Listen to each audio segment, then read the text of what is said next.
ஒரு சாதாரணமா விஜய பத்தி பேசுறதுக்கு சின்ன சின்ன விஷயம் கிடைக்காதா? அப்படிங்கிற மாதிரி எல்லாருமே எதிர்பார்த்துட்டு இருப்பாங்க.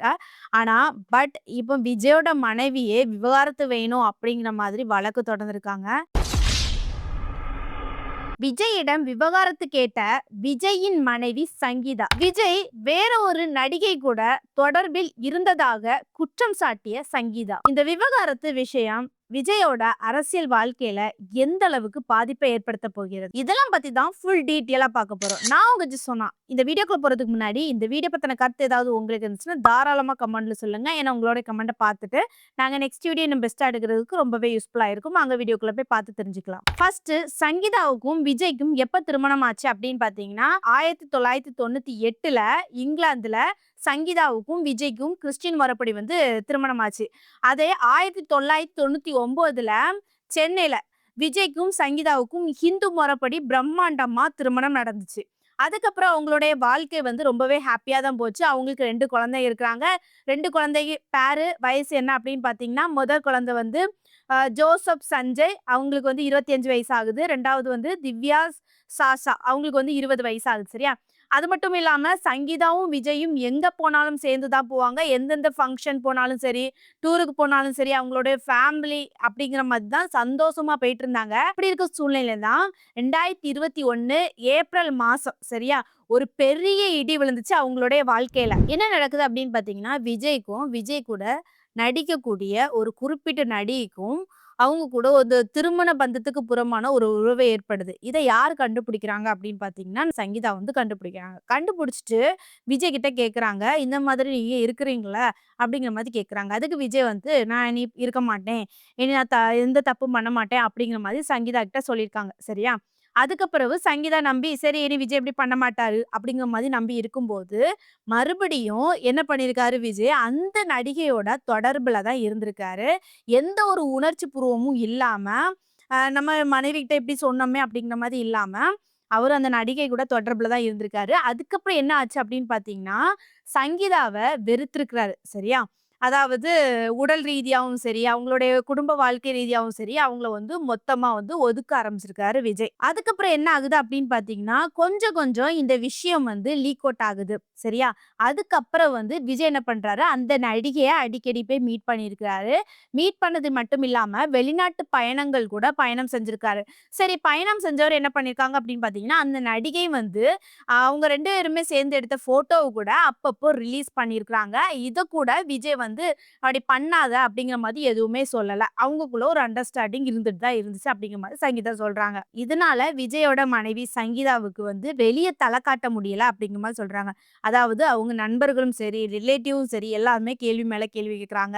அவங்களுடைய குழந்தைகள் கூட வெளிய தல காட்ட முடியல, அவமானமா இருக்குது அப்படிங்கிற மாதிரி அவங்க வந்து சொல்லியிருக்காங்க இந்த மனுல. சரி, சங்கீதா என்ன பண்றாங்க அப்படின்னு பார்த்தீங்கன்னா, நடந்தது நடந்து போச்சு. இனி நம்ம புருஷன் கூட வந்து வாழுவோம். நம்ம குழந்தைங்க இருக்கிறாங்க. குழந்தையோட லைஃப்ப பார்க்கணும் அப்படிங்கிற மாதிரி 2021 செப்டம்பர் மாசத்துலருந்து 2022 பிப்ரவரி மாசம் வரைக்குமே என்ன பண்றாங்கன்னா, விஜய்க்கு வக்கீல் மூலமா நோட்டீஸ் அனுப்புறாங்க. ஆனா விஜய் தரப்புல இருந்து ரிப்ளை வரும் அப்படிங்கிற மாரி எதிர்பார்த்துட்டு இருந்தாங்க. ஆனா விஜய் தரப்புல இருந்து ரிப்ளையே வரல அப்படிங்கிற மாதிரி சங்கீதா சொல்லியிருக்கிறாங்க. அடுத்ததாட்டு சங்கீதா வந்து சரி எந்த ஒரு ரிப்ளையும் வரலல்ல. சரி இனி ரிப்ளையும் வரல. நம்மளுடைய லைஃப்பயாவது நம்ம பார்த்துக்கலாம் அப்படிங்கிற மாதிரி இருக்கிற சூழ்நிலையில 2024லேருந்து 2025 அந்த டைம்ல தான் விஜயும் அவருடைய அரசியல் பயணத்துக்கு வராரு. அந்த டைம்ல விஜய் என்ன பண்ணியிருக்காரு அப்படின்னு பார்த்தீங்கன்னா, சங்கீதாவ பொருளாதார ரீதியா கட்டுப்படுத்தணும் அப்படிங்கிற மாதிரி நெனச்சிருக்காரு. அதனால என்ன பண்ணியிருக்காரு அப்படின்னு பார்த்தீங்கன்னா, அவங்களுக்கு வந்து கையில காசு குடுக்கல. காசு குடுத்தா தானே வந்து அவங்க வெளிய சுத்துவாங்க. ஃப்ரீயா செலவு பண்ணுவாங்க அப்படிங்கிற மாதிரி கையில காசு குடுக்காம, அந்த மாதிரி பொருளாதார ரீதியா வந்து கட்டுப்பாடு பண்ணியிருக்காரு நடிகர் விஜய். அடுத்து சங்கீதா என்ன பண்றாங்க? என்ன முடிவு எடுக்குறாங்க அப்படின்னு பார்த்தீங்கன்னா, இனி நம்மளுடைய வாழ்க்கை வந்து இப்படியே போயிட்டு இருந்தா நல்லா இருக்காது.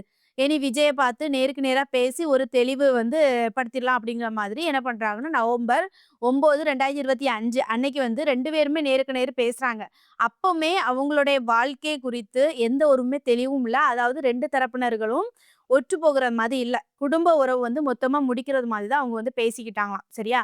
அதனால சங்கீதா என்ன பண்ணாங்கன்னா, "இனி பொறுத்தது போதும். நம்ம இனி முடிவெடுத்துறலாம். அதனால இனி விஜய் கூட வாழ்றதுக்கு ஒரு துளி கூட இஷ்டம் கிடையாது. விவாகரத்து வாங்கிருவோம் அப்படிங்கிற மாதிரி அவங்க நினைக்கிறாங்க. அதுக்கப்புறம் என்ன பண்றாங்க அப்படின்னு பார்த்தீங்கன்னா, டிசம்பர் 3 அன்னைக்கு நீதிமன்றத்துல வந்து இந்த விவகாரத்த குறித்து மனு தாக்கல் வந்து செய்றாங்க. அந்த விவகாரத்து மனுல முக்கியமா என்ன பாயிண்ட்லாம் இருந்துச்சு அப்படிங்கிற மாரி பார்த்தோம்னா, ஃபர்ஸ்ட் ஒன் முதல்ல விவகாரத்து வேண்டும் அப்படிங்கிற மாரி கேட்டிருக்காங்க. அடுத்ததாட்டு அவங்க இப்ப தங்கி இருக்கிற அதாவது விஜய் இப்ப தங்கி இருக்கிற நீலாங்கரை வீட்டுல தொடர்ந்து வந்து வாழ உரிமை வேணும். இல்லன்னா அதே வசதியோட ஒரு மாற்று வீடு ஏற்பாடு செஞ்சு தரணும் அப்படிங்கிற மாதிரி கேட்டிருக்காங்க. அடுத்ததா என்ன கேட்டிருக்காங்க அப்படின்னு பாத்தீங்கன்னா, விஜயோட வருமானம் மற்றும் சமூக அந்தஸ்துக்கு ஏத்த மாதிரி நிரந்தர ஜீவனாம்சம் வந்து கொடுக்க வேண்டும் அப்படிங்கிற மாதிரியும் கேட்டிருக்காங்க. முக்கியமா சங்கீதா என்ன கேட்டிருக்காங்க அப்படின்னு பாத்தீங்கன்னா, இந்த விவகாரத்து குறித்து மீடியாலும் சரி, யூடியூப் சேனலும் சரி, இந்த வழக்கு குறித்து அவங்க பேசக்கூடாது. அத நீங்க தடை விதிக்கணும் அப்படிங்கிற மாதிரி சங்கீதா கேட்டிருக்காங்க. சங்கீதா இப்படி கேட்டது அவங்களுடைய நல்ல மனசு தான் குறிக்குது அப்படிங்கிற மாதிரி சொல்லியாகணும். ஏன் அப்படின்னு பார்த்தீங்கன்னா, விஜய் வந்து அவருடைய அரசியல் பயணத்துக்கு வந்திருக்காரு. அவர வந்து கேவலப்படுத்தக்கூடாது அப்படிங்கிறதுக்காக முக்கியமா அதுல வந்து கேட்டிருக்காங்க. நியூஸ் சேனலும் சரி, யூடியூபும் சரி, இந்த விவகாரத்த குறித்து அவங்க பேசக்கூடாது. நீங்க வந்து அவங்களுக்கு வந்து தடை விதிங்க. அப்படிங்கிற மாதிரி கேட்டிருக்காங்க. இது அவங்களுடைய சங்கீதாவோட நல்ல மனசு அப்படிங்கிற மாதிரி தான் சொல்லியாகணும். ஏன்னா விஜய் கேவலப்படுத்திறக்கூடாது. அரசியலுக்கு வந்துட்டாரு அப்படிங்கிற மாதிரிக்காக அவங்க பேசியிருக்காங்க. என்ன பொறுத்தவரைக்கும் என்ன அப்படின்னு பார்த்தீங்கன்னா, இத பத்தி பேசுறதுக்கு கருத்தே இல்ல அப்படிங்கிற மாதிரி தான் சொல்லியாகணும். ஏன் அப்படின்னு பார்த்தீங்கன்னா, ஒரு சாதாரணமா விஜய பத்தி பேசுறதுக்கு சின்ன சின்ன விஷயம் கிடைக்காதா அப்படிங்கிற மாதிரி எல்லாருமே எதிர்பார்த்துட்டு இருப்பாங்க. ஆனா, இப்போ விஜயோட மனைவியே விவாகரத்து வேணும் அப்படிங்கிற மாதிரி வழக்கு தொடர்ந்திருக்காங்க. இந்த விஷயத்த கூட கண்டிப்பா சும்மாயே விடமாட்டாங்க.